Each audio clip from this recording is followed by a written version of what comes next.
On this episode of the Ask Mike Reinold Show, we talk about using maintenance exercises after rehab. We talked about the difference between ASTIM and iSTIM, or instrument-assisted soft tissue. And we talked about doing residencies to get into a professional sports setting. The Ask Mike Reinold Show. Helping people feel better, move better, and perform better.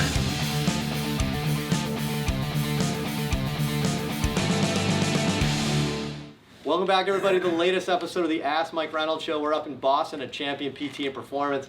Lenny Macrina, Dave Tilley, Dan Pope.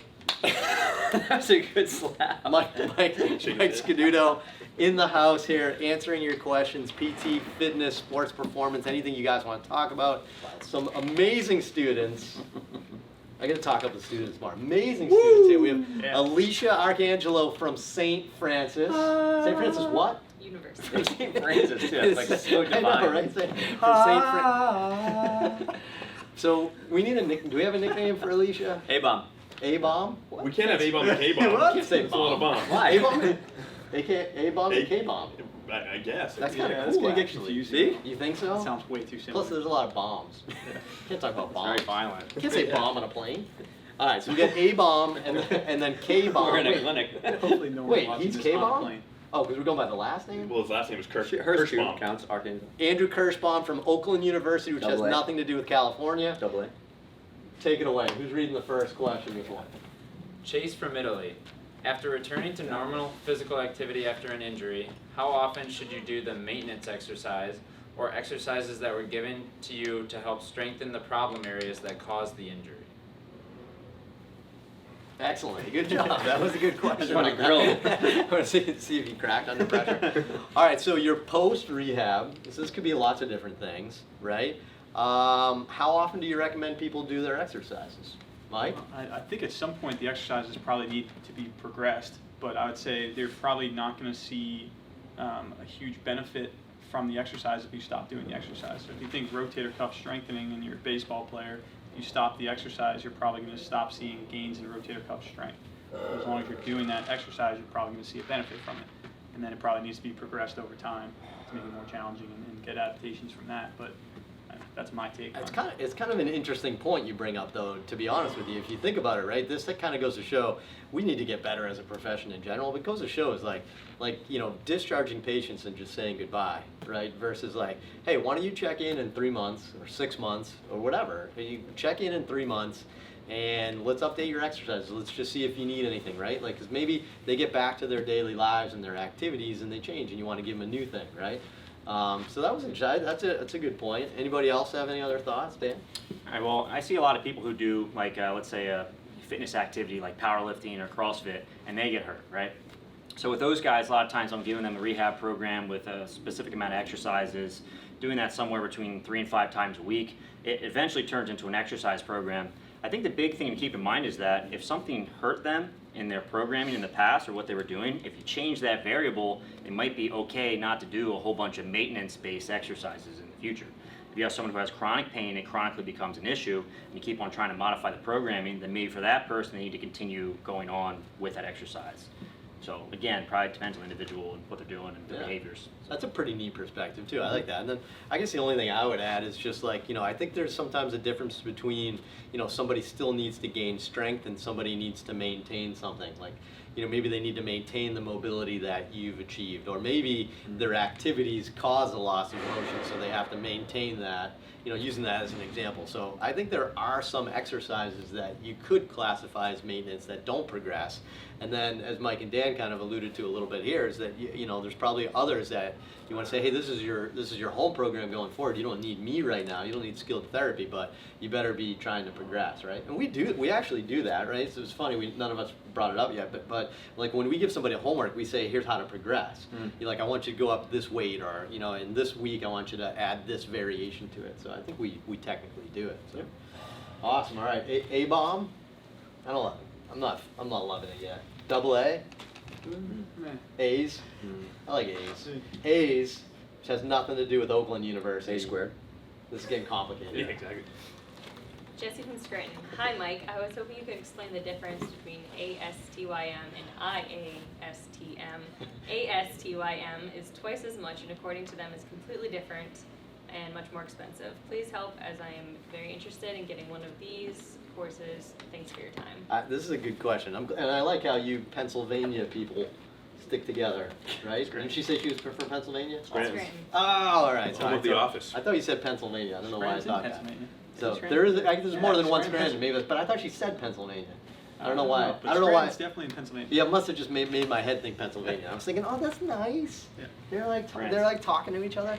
So this is good. I don't know if anybody I think I know where this question's coming from because I must be on their email list. But if you get any of these emails from this ASTM company, like what is it, ASYTM? Is that what it is? Like that? So it's just ASTYM. another variation of instrument assisted. That's the ASTM people. Man, their email marketing is aggressive. So look, I'm not putting anybody down. If that's how you guys want to build your company or whatever, that's totally fine. But like aggressively saying how if you're not doing it that way, it's wrong and everything else is ineffective and stuff like that. I mean, ASTM's just another way of doing instrument assisted, right? It's an instrument assisted soft tissue is just another way of doing soft tissue, which is just another way of doing manual therapy, which is another way of neuromodulating the body. You know what I mean? Like none of this probably matters, I think is that what it is. So, and that's kind of the thing. That's why Urson Religioso and I, this is why we got together and created our IASTM technique website, is because we were sick of all these companies trying to charge you thousands of dollars and tell you that they have this like proprietary way to rub a stick on somebody's body. You can tell This way. it makes me very mad. I'm very angry. I'm triggered. Next question. I'm triggered right now, but I don't know. Anybody else? Like any other thoughts? I mean, it seems like I did a little bit of looking into this, and it seems like ASTYM is more of like a holistic treatment philosophy versus instrument assisted, which is just one piece of the treatment that we use here. So when they try to compare the two and say that if you're not using ASTM, you're doing it completely wrong, I don't think that's fair. If you try and compare like a treatment strategy that is based in soft tissue and strengthening, stretching, and kinetic chain development versus something that's just a soft tissue technique, and you try and compare those, I don't really think that's fair, especially when instrument assisted is hopefully only one piece of the puzzle for most PTs. So. Yeah, I haven't. The good points. I mean, I haven't really looked into this in a while, but there's like a big history here too, and I'm just so sick of the drama. But I'm pretty sure David Groston started ASTM. Right, Plot thickens. because obviously he's the Groston guy, right? But then like lost like his trademark, and somebody had a falling out business. I don't know. I don't care about any of that crap. And then he helped start this other thing, and they're trying to also say that the material of their tools are like resonate sound and stuff like that, and whatever. I just look. I have complete respect for anybody that's trying to help improve what we do, and I'm sure they have some really great educational programs. I'm sure their tools are fantastic. I'm sure there's a lot of good things about them. But I think you hit it on the nail. I just don't know if the return on your investment is there. It's not that much, probably significantly better than just doing something that we're probably already doing already, right? So, Yep. All right, awesome. Andrew, what do we got? A-bomb? No, you're K-bomb. K-bomb? Yeah. Alyssa from South Carolina. What are your thoughts and opinions on PT students doing a residency or fellowship after school if they want to be a PT in the sports world, or more specifically for a professional team? Is it worthwhile and beneficial? And if so, when should they do this? Right after school, or wait a few years to get some clinical experience? This is a good question, because we answered this question about should you do a residency or a fellowship a lot on the show a little bit, and I think I like the way, what's his name again?